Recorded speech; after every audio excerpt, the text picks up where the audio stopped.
global warming could well mean an increase in the frequency of forest fires in parts of southern Europe, because the summer season is likely to become longer and drier, which means vegetation becomes tinder dry much more readily than it has done in the past, and also because the heat in the summer season and the autumn is likely to trigger off at least as many thunderstorms as we've had over recent decades, if not more thunderstorms. If you have thunderstorms, you have lightning strikes, and lightning strikes is one of the ways which start some forest fires.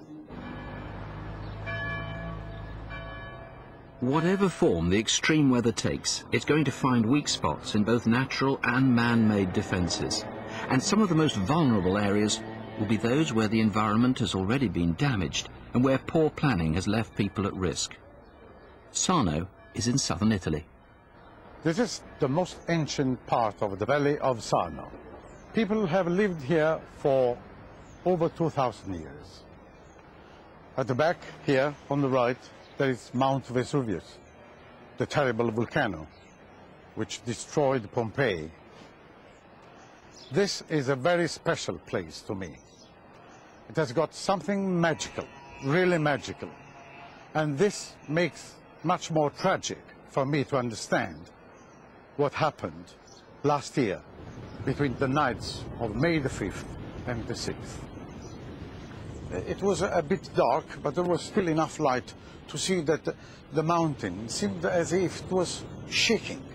Then I saw the mud coming down. At that moment, I was afraid. A series of devastating mudslides swept down from the mountains, hitting towns and villages all over the Sarno Valley and killing 160 people.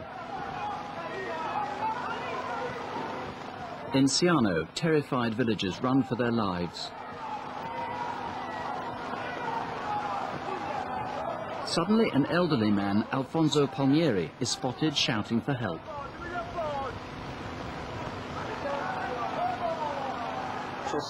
I thought I was going to die. I felt quite sick. The more I got stuck in the mud, the sicker I got.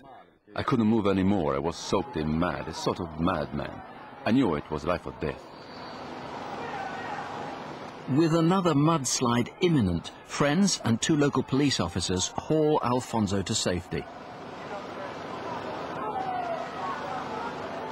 I was lucky. The mud dragged me to the point where I got rescued. Had I stayed there for 5 more seconds, I would have died.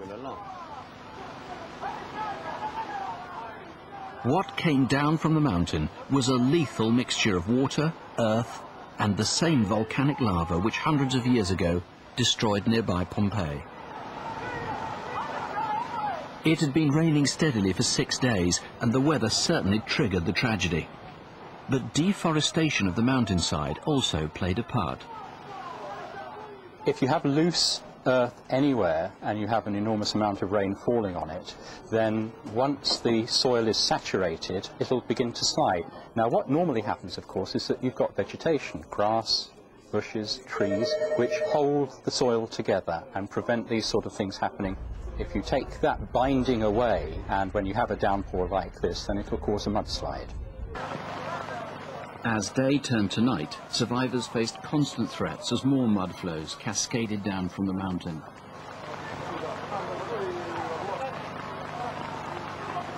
Hundreds of shocked and bewildered people lost their homes and their possessions. Dozens more had lost their lives, and local hospitals could scarcely cope with the injured. One of the busiest hospitals was at Episcopio. As medical teams worked through the night caring for casualties, they thought they, at least in the hospital, would be safe. But these pictures were taken minutes before another devastating mudslide smashed through the hospital, killing patients and staff.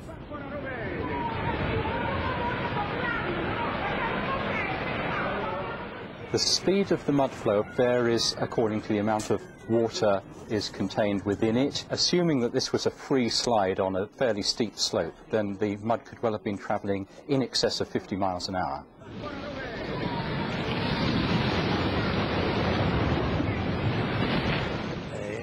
All of a sudden, something burst into the building. We heard a big crash and the lights went out. People started to panic and scream, and the patients were shouting for help. It was pure hell. When I opened that window over there, I shuddered with horror as I saw the whole courtyard was engulfed with mud. The entrance was completely blocked. We then realized that the staff and patients downstairs must have been buried under the mud. I think they must have died instantly. I decided to get all the patients upstairs out of the hospital. It was dark, but we managed to find the surgery where I spotted some sheets. I tied the sheets to the balcony. I then gathered all the patients able to move, and one after another escaped by climbing onto the rooftop of the emergency entrance. Then we had to jump onto an ambulance, and afterwards into half a meter of mud.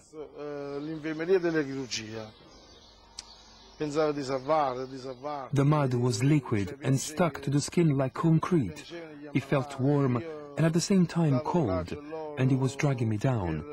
The patients were crying, and I encouraged them to help each other. Then we spotted a bulldozer clearing the road. We tried to attract the attention of the driver. When we saw the bulldozer, we were as happy as if we'd seen God. 15 died at Episcopio Hospital, and still the mudslides came down.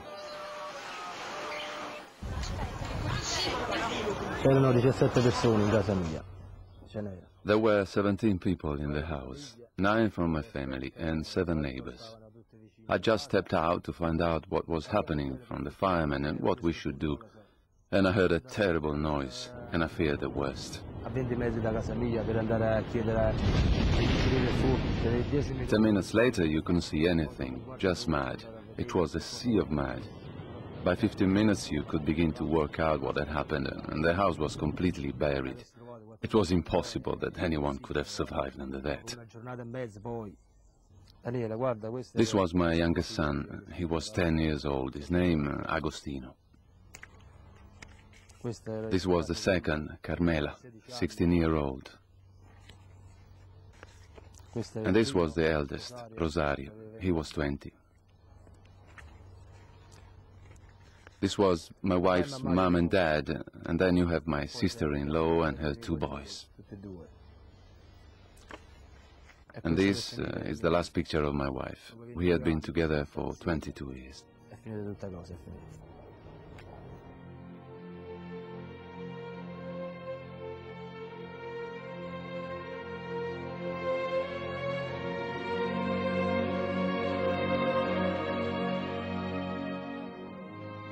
The scene the following morning was hard to believe. Much of Sarno was encased in mud.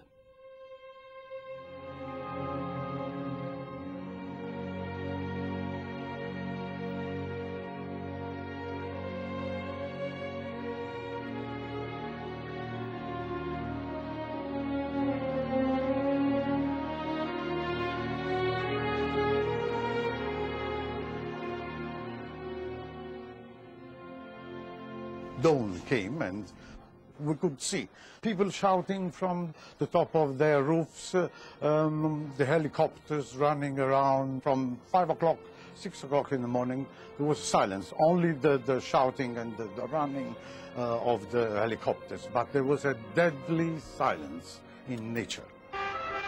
Rescue workers raced against time to reach anyone who might still be alive before the mud dried and set like concrete, entombing its victims. At the very beginning we had to dig through with our hands, and for 2 days we were using only our hands and arms, as we were looking for survivors. It was very tough, but we were hoping to pull out people still alive, not dead, so everybody was struggling, digging feverishly. I will never forget it. These pictures are still haunting me. I simply cannot get off my mind those horrible moments. How can I forget people begging me to look for their relatives? The worst thing was seeing parents crying in despair, for example, when we pulled children from the debris. But among the carnage, there were moments of hope. Here a man is discovered trapped in mud inside this garage, and amazingly, he's still alive.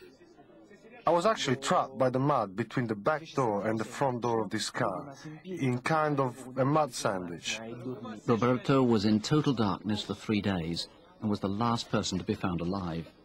The marks of his desperate attempts to free himself are still on the walls and ceiling. I was afraid because the mud was drying out and my legs were trapped as it hardened. It took hours and hours for me to get just one leg out.